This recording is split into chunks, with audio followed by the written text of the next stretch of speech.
Europe సమాజంలో జనాభా పెరుగుదలలో తరుగుదల యుక్త వయస్కుల సంఖ్యను తగ్గించి వృద్ధుల సంఖ్యను పెంచేసింది. జపాన్ నుంచి వివిధ దేశాల్లో చూస్తున్నాం.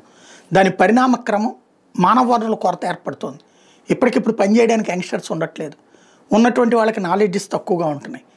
దాని ఇంపాక్ట్ అక్కడ ఉత్పత్తి రంగం మీద పడుతోంది, ఎదుగుదల మీద పడుతోంది. ఇటలీ ఇప్పుడు కొత్త కాన్సెప్ట్ ప్రారంభించింది. మన భారతీయులు కూడా రెడీ అయిపోవచ్చు. ఈ మధ్య జర్మనీలో మనుషులు కావాలంటే మనం ట్రైనింగ్ ఇచ్చి పంపిస్తున్నాం కదా, మెడికల్ ట్రైనింగ్ ఇట్లాంటి. అట్లాగే రాబోయే రోజుల్లో ఇటలీలో మనకు ఆపర్చునిటీస్ వస్తాయి. మొన్న మధ్యన ఇజ్రాయెల్లో ట్రైనింగ్ ఇచ్చి తీసుకుపోయారు మన వాళ్ళని. రేపు ఇటలీలో వస్తాయి. 2026 నుంచి 29 మధ్యలో 5 లక్షల మందికి వర్క్ వీసాలు ఇచ్చి తీసుకుంటుందంటే ఇటలీ. వర్క్ వీసాస్ అంటే పని వీసాలు ఇచ్చి, తద్వారా అక్కడ పనులు చేసుకోవచ్చు, సంపాదించుకోవచ్చు. క్రమంగా భారతీయులు లాంటి వాళ్ళకి అవకాశాలు ఎక్కువ ఉంటుంటాయి. అట్ ద సేమ్ టైం ఆ దేశాల్లో మానవ వనరుల కొరత ఇబ్బంది కనబడుతుంది.